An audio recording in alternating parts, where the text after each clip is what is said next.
당신은 과연 하나님의 자녀가 되셨습니까? 만약에 당신이 하나님의 자녀가 되었다면 어떻게 해서 하나님의 자녀가 되었는지, 혹은 어떻게 죄를 용서를 받았는지 확실하게 설명하실 수 있으십니까? 그냥 막무가내로 나는 예수님의 이름으로 구원받았다라고 주장하시는 분들이 있습니다. 아니면 막연히 내가 예수 그리스도의 이름으로 죄를 용서받았으려니 짐작하고 계시는 분들도 있습니다. 아니면 죽어봐야 알지. 죽고 나서 어떻게 줄을 좀 잘 쓰면 구원을 얻을 수 있지 않을까.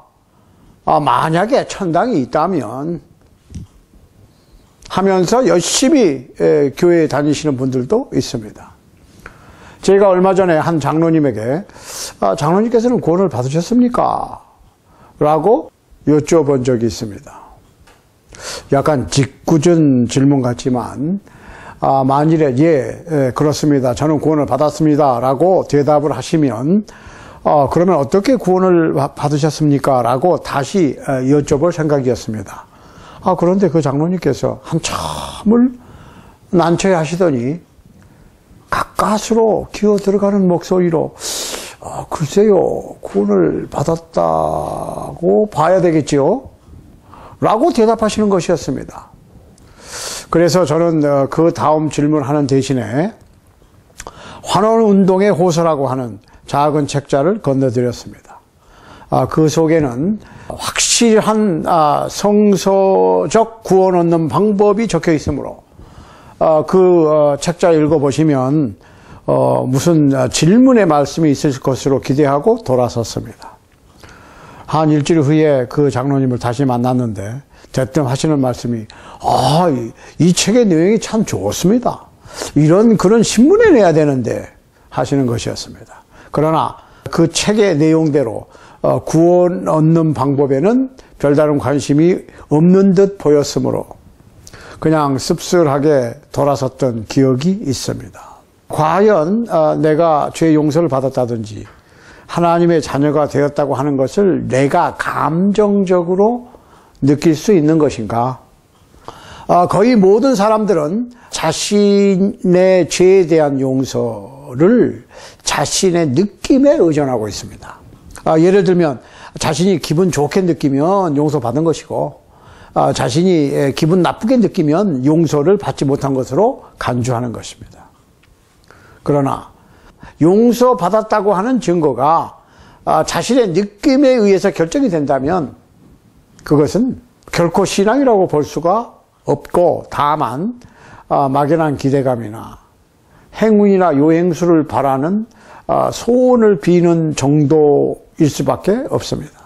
많은 신앙인들은 자신을 옳은 사람이라고 느낍니다. 이방인을 위한 그리스도의 사도가 된 바울, 다소 사람 사울, 이 사람도 개심하기 전에는 자기 자신이 그리스도인들을 엄청나게 핍박하면서도 자기 자신을 옳은 사람이라고 느꼈습니다.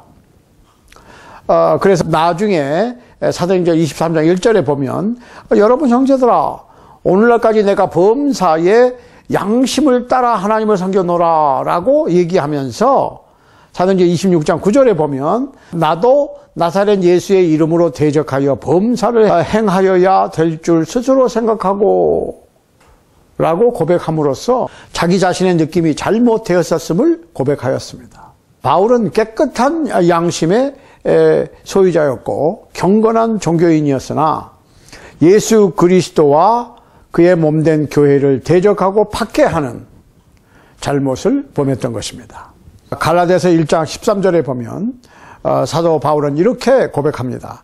내가 이전에 유대교에 있을 때에 행한 일을 너희가 들었거니와 하나님의 교회를 심히 핍박하여 잔해하고, 또한 디모데전서 1장 12절로 16절 말씀에서는 이렇게 고백하고 있습니다. 나를 능하게 하신 그리스도 예수 우리 주께 내가 감사함은 나를 충성되이 여겨 내게 직분을 맡기심이니 내가 전에는 회방자요 핍박자요 포행자였으나 도리어 궁유를 입은 것과 내가 믿지 아니할 때에 알지 못하고 행하였음이라.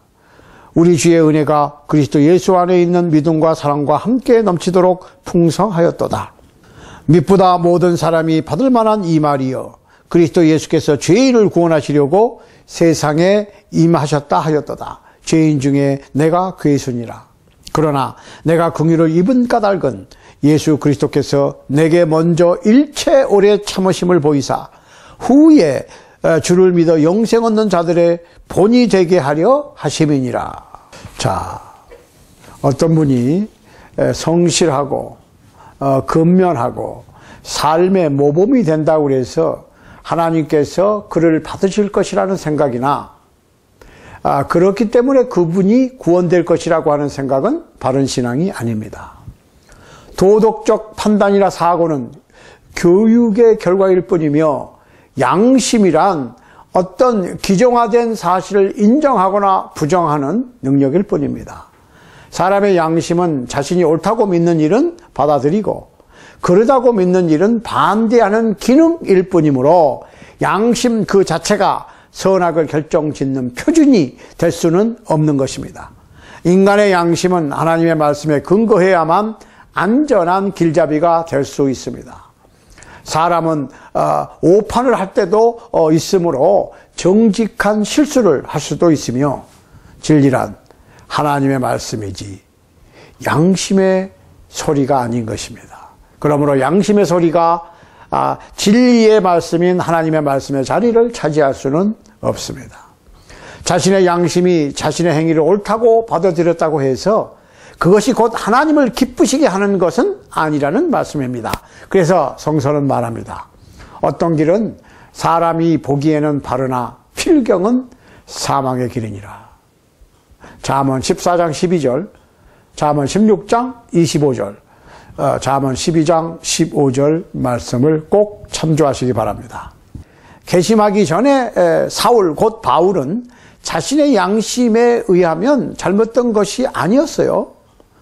그러나 하나님의 진리에 비추어 봤을 때에는 엄청난 잘못을 저질렀던 것입니다. 그러므로 사람이 성실한 것만으로는 충분치가 않습니다. 사람들은 사람이 믿으면 믿는 사람들에게는 어떤 일이 생기는가 궁금해합니다. 바울은 예수를 믿음으로 변화가 되었습니다. 그는 자신이 옳다고 생각하던 그 생각에서 벗어나서 자신이 잘못되었다고 하는 사실을 배웠던 것입니다.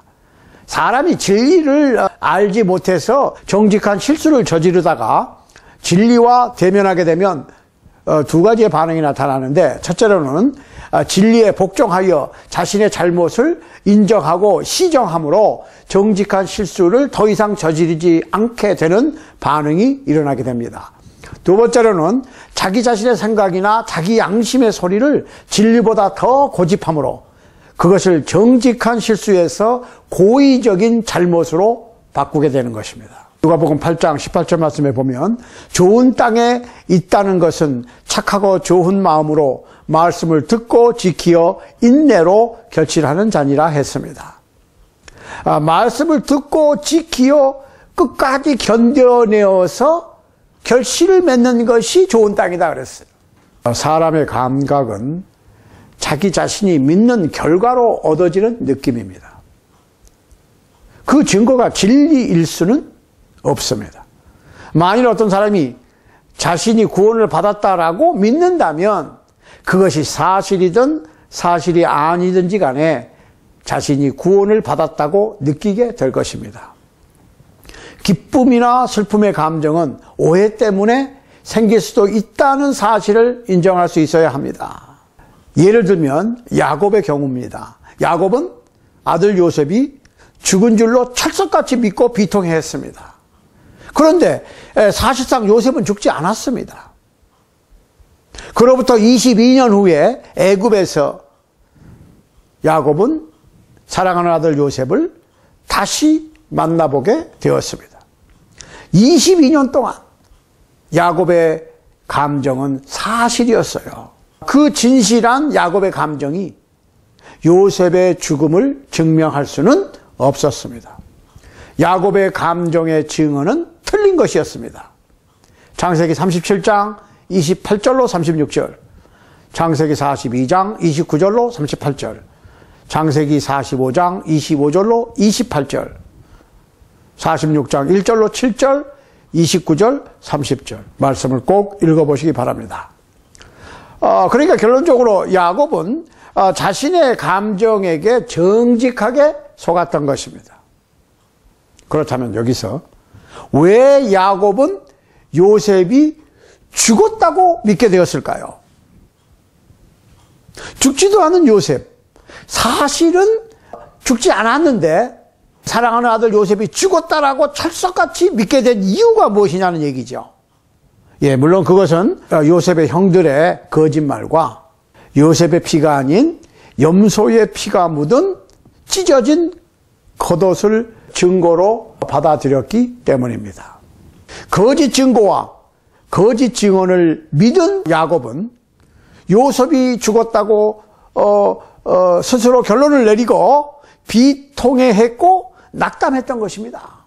사람의 감정은 그가 믿는 대로 결정을 내리게 되므로 잘못된 증거나 잘못된 증언은 잘못된 감정을 유발시켜서 잘못된 결정을 하게 하는 것입니다. 따라서 감정이 진리를 만드는 것이 아니므로 자신의 감정에 의하여 정직하게 속을 수 있다는 사실을 알 수가 있는 것입니다. 인간이 살아가면서 자신의 감정에 모든 것을 의존할 수만은 없으므로 영혼의 구원에 대한 확신도 자신의 감정에 의존해서는 안 된다고 하는 사실을 이해해야 합니다. 감정은 믿음에서 오고 믿음은 증거에서 생기는 것입니다. 사울은 그리스도인들을 박해하는 행위를 지극히 정당하게 그리고 하나님께 충성하는 것으로 믿었습니다. 그동안에 사울은, 즉 바울은 스스로 정직하게 속고 있었던 것입니다. 야곱은 요셉이 죽었다고 믿었으나 그의 믿음은 진리에 의존한 것이 아니었으므로 자신의 감정에 속았던 것입니다. 진리는 과오를 범할 수가 없습니다. 따라서 과오를 일으키는 감정은 진리일 수 없습니다. 많은 종교인들은 그들 자신들이 감정에 충실하고 정직한 믿음과 종교적인 행위를 통해서 성서의 모본을 따르지 않더라도 구원을 받을 수 있다고 생각하고 있습니다. 그러나 예수께서는 너희가 진리를 알지니 진리가 너희를 자유케 하리라 라고 말씀하셨습니다. 요한복음 8장 32절입니다. 자, 만일 어떤 사람이 받아들인 종교적 가르침이 성서와 일치하지 않는 것이라면 아무리 강렬한 감정이 유발되었다 할지라도 여전히 그것은 성서에 근거한 바른 신앙일 수가 없습니다. 사람이 자신에게 어떤 좋은 감정이 생겼다는 것만으로 그가 죄 용서를 받았다든지 하나님의 자녀가 되었다고 할 수가 없으니 사람의 감정은 잘못된 증거를 믿으면 오류를 범할 수 있기 때문입니다. 그러므로 사람의 감정은 원인의 진실 여부에 따라서 잘잘못을 범할 수가 있으니 사람의 감정이 구원의 증거가 될 수가 없는 것입니다. 만일 인간의 감정을 구원 얻는 표준으로 삼는다든지 하나님을 예배하는 증거로 받아들인다면 하나님 숭배와 우상 숭배의 차이가 무엇이 있겠습니까? 자신의 감정을 진리로 믿는 우상 숭배에서 속히 벗어나시기를 바랍니다. 자, 그렇다면 과연 진정한 용서의 증거는 어디에 있는 것입니까? 느헤미야서 9장 17절 말씀을 보십시다. 거역하며 주께서 저희 가운데 행하신 기사를 생각지 아니하고 목을 곧게 하며 패역하여 스스로 한 두목을 세우고 종되었던 땅으로 돌아가고자 하였사오나 오직 주는 사유하시는 하나님이시라. 은혜로우시며 긍휼히 여기시며 더디 노하시며 인자가 풍부하심으로 저희를 버리지 아니하셨나이다. 자, 이 말씀에 의하면 죄의 용서는 하나님의 마음속에 있는 것이지 죄인의 마음대로 하는 것이 아니라고 하는 것입니다. 죄인 스스로는 용서받은 증거를 느낄 수가 없습니다. 왜냐하면 하나님의 용서가 죄인의 마음에 있는 것이 아니고 하늘 보좌에 하나님의 마음속에 그 용서가 있는 것이기 때문입니다. 죄의 용서, 즉 구속함은 하늘에서 인간의 마음으로 옮겨지는 것이 아닙니다. 죄의 용서는 오직 하나님께서 하시는 하나님의 역할이지 인간이 마음대로 조절할 수 있는 부분이 아닙니다. 그러나 사람들은 용서는 사람의 마음의 변화를 가져온다고 가정하고 있습니다. 이 변화는 회개와 제사함에 앞서서 일어나는 것이지, 사도행전 2장 36절로 38절, 사도행전 3장 19절을 참조하시기 바랍니다. 죄인의 심정의 변화가 곧 용서는 아닙니다. 그것이 용서의 증거는 더더욱 아닌 것입니다. 사람은 오직 용서의 능력을 갖고 계시는 하나님의 말씀에 복종하고 순종함으로 용서를 받을 수가 있음을 알아야 하는 것입니다. 그러므로 각 사람이 자신이 회개하고 순종해서 하나님께로부터 용서를 받았다고 하는 사실을 인식해야 할 것입니다. 죄 지은 사람은 오직 용서의 능력을 갖고 계시는 하나님의 말씀에 의해서만 용서됨을 알아야 합니다. 어떤 감정이나 이상이나 꿈으로 그것을 확인하려고 하지 말아야 합니다. 죄 용서는 하나님만이 실행하실 수 있는 행위이므로 죄인은 오직 하나님의 말씀에 근거하여 용서의 사실을 확인할 수가 있는 것입니다. 이 세상의 법정에서도 죄인에 대한 유무죄의 판결은 판사의 선포에 의해서 내려지는 것이지, 죄인 자신이 자기 자신의 개인적인 감정이나 심정의 변화에 따라서 내려지는 것이 아니라고 하는 사실은 조그만 삼척동자들도 다 알아요. 그렇죠? 죄인이 아무리 울고불고 내가 잘못했어 회개하고 통회하고 슬퍼하고 후회하고 용서를 빈다고 해서 용서를 철철 빌고 울고 나서 법정에서 나는 이제 울고 이렇게 용서를 빌었으니까 나는 용서받았다. 천만의 말씀. 판사가 언도를 내리는 겁니다. 그러기 전까지는 절대로 죄의 유무 관계가 성립이 되지 않아요. 판사가 판결을 내리기 전까지는. 우리는 하나님께서 죄인을 용서하실 때에 그 사람의 행위에 근거해서 오직 하나님만이 그 결정 권한을 갖고 계심을 인지해야 합니다. 하나님께서는 성서에 확실한 죄 용서의 조건들을 제시하셨으니까 그 명령에 순응하는 자들만 용서가 되는 것입니다. 우리가 성경을 읽지 않고 주님께서 우리를 위하여 무엇을 하셨는지는 알 길이 없습니다. 이와 같이 성서의 가르침이 없이 용서와 구원의 확신을 가질 수는 없는 것입니다. 어떤 사람이 자신의 구원에 관하여 알기를 원한다면 꼭 성경에 기록된 하나님의 용서의 조건들을 배워서 그 조건에 복종해야만 하는 것입니다. 자, 신약 성경에 나와 있는 죄 용서의 조건을 알아보겠습니다. 첫 번째로 복음을 듣고, 두 번째로 복음을 믿고, 세 번째로 회개하고, 복음을 듣고 믿으면 회개가 나온다는 말이에요. 네 번째로 고백하고, 다섯 번째로 침례받는 것.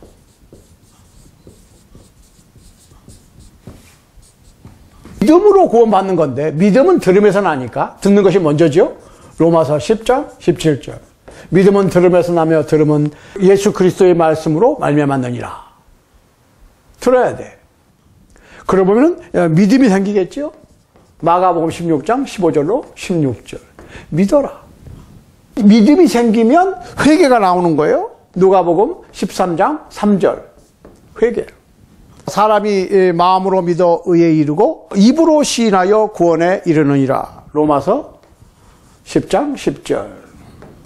자, 그가 대답하여 가로되 나는 예수 그리스도가 하나님의 아들이심을 믿나이다. 사도행전 8장 37절. 그 다음에 베드로가 가로되 너희가 회개하여 각각 예수 그리스도의 이름으로 세례를 받고 죄사함을 얻으라. 그리하면 성령을 선물로 얻으리니. 사도행전 2장 38절. 자, 복음을 듣고 믿고 회개하여 예수 그리스도를 고백하고 침례받는 것. 이 말씀이야말로 우리가 조금도 의심 없이 하나님께서 우리의 죄를 용서하셨음을 알 수 있는 방법인 것입니다. 그리고 주님께서 우리가 이것을 행한다면 용서하시겠다고 약속하셨으니까 사도행전 2장 38절에 보세요. 약속 39, 40, 41, 42절까지 이거는 약속이라고 그랬어요. 오직 이것을 실행하는 길만이 죄가 용서되었다고 하는 확실한 증거가 될 수 있는 것입니다. 그러므로 바른 신앙으로서의 실패나 오류가 없는 확실한 안내자가 있는데 그것은 바로 성서인 것입니다. 성서는 하나님께서 제정하신 용서의 방법을 말하고 있으니 죄인이 그대로 행하면 죄의 용서를 받는 것입니다. 자, 죄의 용서를 받으려면 복음에 순종해야 됩니다. 로마서 10장 16절. 복음에 순종을 하는 길만이 죄의 용서를 받는 길입니다. 아직도 많은 사람들이 죄의 용서의 방법에 대하여 잘 알지 못하고 있습니다. 그리고 의견도 분분합니다. 그러나 인류를 구원하시려는 하나님의 계획은, 하나님의 말씀은 아주 명백합니다. 여러분들이 모두 성경을 펴시고 다음에 도표와 연관지어서 스스로 공부를 하시기 바랍니다. 자, 제가 이 도표를 그려보겠습니다. 제가 항상 말씀드렸듯이 요거는 지웁니다. 성경 공부는 퍼즐 맞추기. 여기저기에 퍼져 있는 성경 구절을 한데 모아 맞추면 커다란 하나의 그림이 나오는데 부분만 가지고 전체의 뜻을 해석하려고 그러다 보니까 문제가 생기는 거고 다른 의견이 나오는 거예요. 자, 복음에 대한 순종. 복음에 대한 순종. 순종을 해야 돼, 순종. 복음에 순종하지 않고는 구원 얻을 방법이 없어요. 자, 요걸 세 부분으로 나누겠습니다. 자, 첫 번째로는 우리가 질문을 갖습니다. 질문. 어떻게 할 것이냐? 어떻게 구원을 받을 것이냐? 복음에 어떻게 순종할 것이냐? 이렇게 하는 거예요. 자, 그 다음에 사람의 할 일. 그 다음에 하나님께서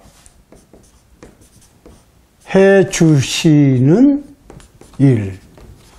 이게 구분을 해야 돼요.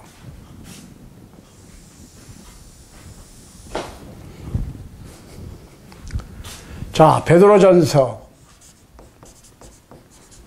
4장 17절, 로마서 10장 16절. 분명히 여러분들이 스스로 성경을 찾아서 읽어보시면 이해하실 수 있습니다. 요 성경 구절에 대한 대답. 살후 1장 7절로 9절. 베드로 전서 1장 22절. 로마서 6장 16절로 18절. 자, 여기까지 일단 써놓고 보겠습니다. 베드로전서 4장 16절. 만일 그리스도인으로 고난을 받은 즉 부끄러워 말고 도리어 그 이름으로 하나님께 영광을 돌리라. 하나님의 집에서 심판을 시작할 때가 되었나니 만일 우리에게 먼저 하면 하나님의 복음을 순종치 아니하는 자들의 그 마지막이 어떠하며. 순종하지 않으면 안 된다는 거예요. 순종. 복음에 순종하지 않으면 안 된다. 로마서 10장 보세요. 로마서 10장 16절.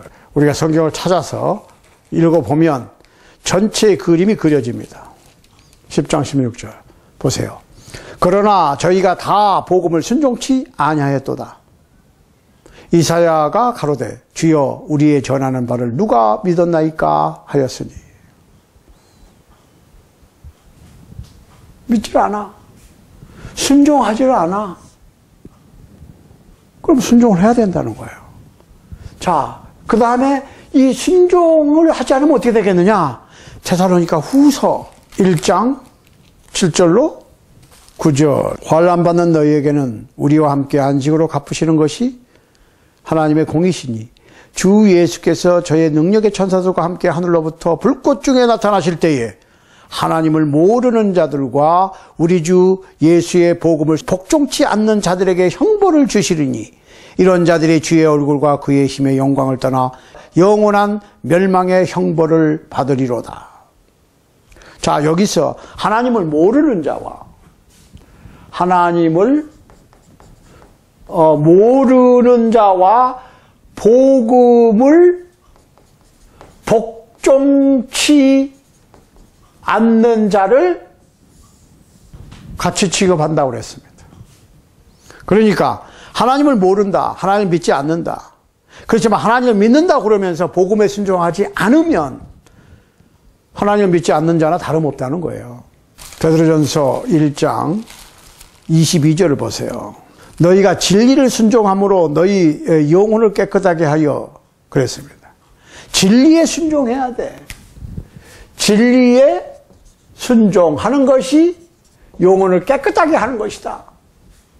영혼이 깨끗해졌다는 얘기는 무슨 얘기예요? 죄의 용서함을 받았다. 구원받았다. 하나님의 자녀가 되었다. 하나님의 백성이 되었다. 천국 백성이 되었다. 하나님의 아들과 딸이 되었다. 그런 얘기예요. 진리에 순종함으로 영혼이 깨끗하게 돼. 우리가 몸을 깨끗하게 하려면 어떻게 해야 돼요? 씻어야지. 비누를 써서 씻는 거예요. 우리의 영혼은 비누로 돼요? 안 되거든. 진리에 순종함으로, 그 진리는 복음이에요. 복음에 순종함으로 영혼이 깨끗하게 되는 거예요. 로마서 6장을 한번 보세요. 로마서 6장 16절 18절. 너희 자신을 종으로 들여 누구에게 순종하든지 그 순종함을 받는 자의 종이 되는 줄을 너희가 알지 못하느냐? 혹은 죄의 종으로 사망에 이르고 혹은 순종의 종으로 의에 이르느니라.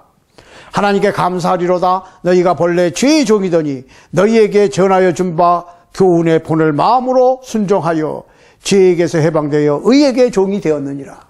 죄를 지면 죄의 종이 돼. 그렇지만 내가 어디에 순종하든지 내가 순종하는 그 대상의 종이 되는 거니까. 죄에 순종하면 죄의 종이 되는 거예요. 의에 순종하면 의의 종이 되는 것이고. 그걸 누가 하는 거예요? 내가 한다 이 말이에요. 내가. 그럼 복음이 뭐냐? 복음에 순종하라, 복음에 순종하라는데 복음이 뭐냐 이거예요? 복음이 뭐냐? 고린도전서 15장 1절로 4절. 그럼 여러분들 꼭 찾아보셔야 돼요. 자, 그런데 그게 뭐냐면 예수 그리스도께서 우리 죄를 위하여 구약의 예언대로 죽으시고 장사되시고 부활하신 거예요.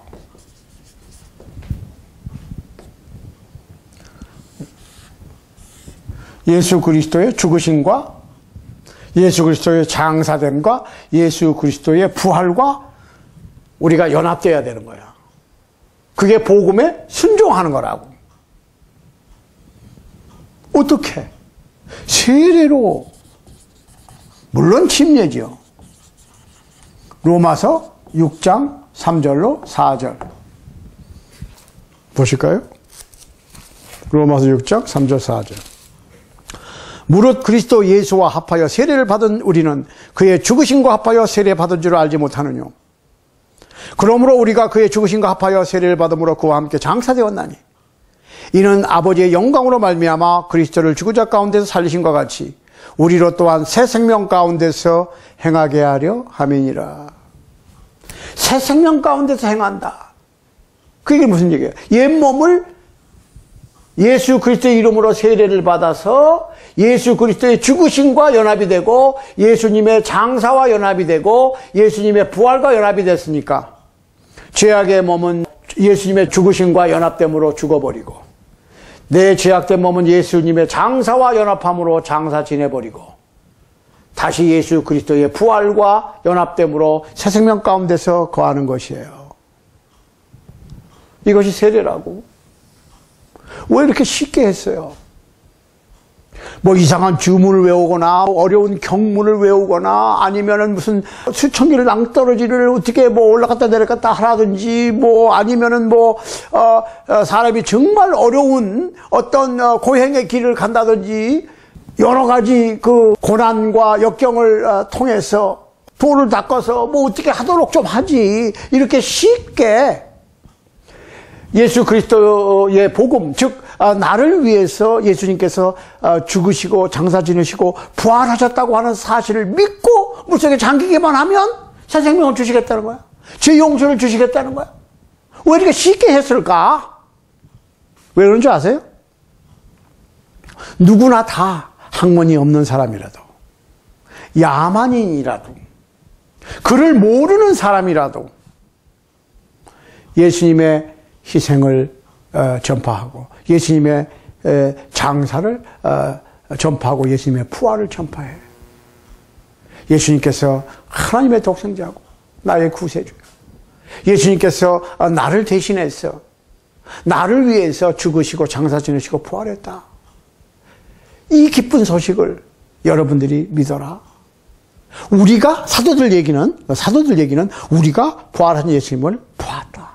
500의 형제들이 일시에 보았다.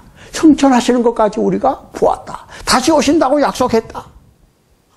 그러니까 믿고 물속에 잠겨라. 그러면 죄의 용서를 줄 것이다. 이렇게 간단하게 하는 거예요. 간단하게. 그러니까 누구든지 예수를 믿고 복음에 순종할 수 있게 하기 위해서 아주 쉽게 해놓은 거예요. 너무 쉬우니까 안 하려고 그래요. 자, 그러면 사람이 어떻게 해야 돼? 첫 번째는 믿고, 그랬습니다. 믿고. 요한복음 6장 29절. 믿고 회개하고. 누가복음 13장 3절 5절. 그 다음에 고백하고. 마태복음 10장 32절. 적으세요. 침례받는 거. 마태복음 28장 19절. 방법이 있죠, 방법. 그러면 이것을 하는 방법을 설명해 줘야 돼. 방법. 믿는 방법. 믿음, 사도행전 8장 37절. 로마서 10장 9절, 17절. 회개. 회개의 방법이 있어요. 회개도. 고린도후서 7장 10절. 하면 요나서 3장 10절. 세례. 사도행전 2장 38절. 사도행전 22장 16절. 자, 왜 해야 되느냐? 이유가 있어야 될 거 아니에요? 이유. 자, 믿어야 되는 이유, 믿음의 이유를 얘기하는 거예요, 지금. 이거는 방법, 이거는 이유. 요한복음 8장 21절, 24절. 마가복음 16장 16절. 회개. 회개해야 될 이유. 사도행전 17장 30절, 31절. 고백. 고백을 왜 해야 되느냐? 고백해야 되는 이유. 로마서 10장 10절. 세례. 침례죠. 침례를 받아야 될 이유. 사도행전 2장 38절, 22장 16절. 이렇게 되는 겁니다. 복음에 순종할 때 사람이 할 일. 복음을 믿어야 합니다. 이것은 곧 예수님을 그리스도로 하나님의 아들로 믿는 것을 뜻합니다. 모든 죄를 회개해야 됩니다. 예수님을 그리스도로 나의 구세주로 고백해야 됩니다. 그리고 물속에 잠겨야 됩니다. 이 조건들을 순종하는 것이 죄의 용서를 가져옵니다. 자, 그러면 어떻게 해야 되냐고 그랬어요? 귀로 듣는 거예요. 계시록 2장 7절. 그리고 마음으로 믿는 거예요. 사도행전 8장 37절. 마음은 지성과 감성과 의지의 종합체입니다. 마태복음 9장 4절, 로마서 10장 10절. 자, 그러면 어떻게 해야 합니까? 니느웨 사람들이 회개를 했어요. 누가복음 11장 32절 참조하시고요. 그 사람들은 요나의 전도를 믿고 사악한 길을 버리고 거기서 돌아섰습니다. 그게 회개예요. 누가복음 15장 17절로 20절에 보면은 둘째 아들 탕자가 일어나 아버지의 집으로 갔습니다. 이것이 회개예요. 슬퍼하는 것 그 자체만은 회개가 아닙니다. 물론 경건한 근심은, 걱정은 회개를 갖게 합니다. 회개의 동기가 될 수 있어요. 고린도후서 7장 10절. 후회하고 걱정하고 근심하는 것이 회개를 불러일으킬 수 있어요. 그렇지만 회개라고 하는 것은 자기가 잘못하던 일을 멈추고 돌아서서 바른 길로 들어서는 것입니다. 누가복음 3장 8절을 참조하시기 바랍니다. 자, 고백은 어떻게 하는 것이냐? 고백은 입으로 하는 거예요. 로마서 10장 9절로 10절. 꿈이나 감정으로 하는 것이 아닙니다. 이 고백은 죄를 고백하는 것이 아니라 예수님을 그리스도시고 살아계신 하나님의 아들로 고백하는 것입니다. 사도행전 8장 37절, 디모데전서 6장 12절로 13절 참조하시기 바랍니다. 자, 방법을 얘기하고 있어요. 세례를 어떻게 해야 되느냐? 로마서 6장 4절, 골로새 2장 12절, 사도행전 8장 37절. 물속에서 장사되고 그 물속에서 걸어 나와야 합니다. 그럼 왜 그러냐? 이유. 왜 믿어야 돼? 저주를 받지 않기 위해서 믿어야 됩니다. 요한복음 8장 21절, 24절 참조하시기 바랍니다. 마가복음 16장 16절 참조하시기 바랍니다. 자, 왜 회개를 해야 됩니까? 회개하지 않으면 멸망할 것이기 때문입니다. 누가복음 13장 3절로 5절, 사도행전 17장 30절 31절, 베드로후서 3장 9절을 참조하시기 바랍니다. 왜 그리스도께서 주님의 집을 입으로 시인해야 됩니까? 구원받기 위해서 입으로 시인해야 됩니다. 로마서 10장 9절로 10절, 마태복음 10장 32절 33절, 마가복음 8장 38절을 꼭 찾아 읽어보시기 바랍니다. 자, 세례를 받아야 됩니다. 왜 침례를 받아야 됩니까? 죄사함을 얻기 위해서 침례를 받아야 됩니다. 마가복음 16장 16절, 사도행전 2장 38절, 사도행전 22장 16절, 베드로전서 3장 21절 말씀을 꼭 찾아 읽어서 본인이 직접 확인하시기 바랍니다. 자, 그렇게 하면 하나님께서 해 주시는 일이 있어요. 이제 첫 번째로 죄 용서를 주십니다. 죄 용서. 사도행전 2장 38절. 교회에 더하십니다. 사도행전 2장 47절. 세 번째로 그리스도인이라는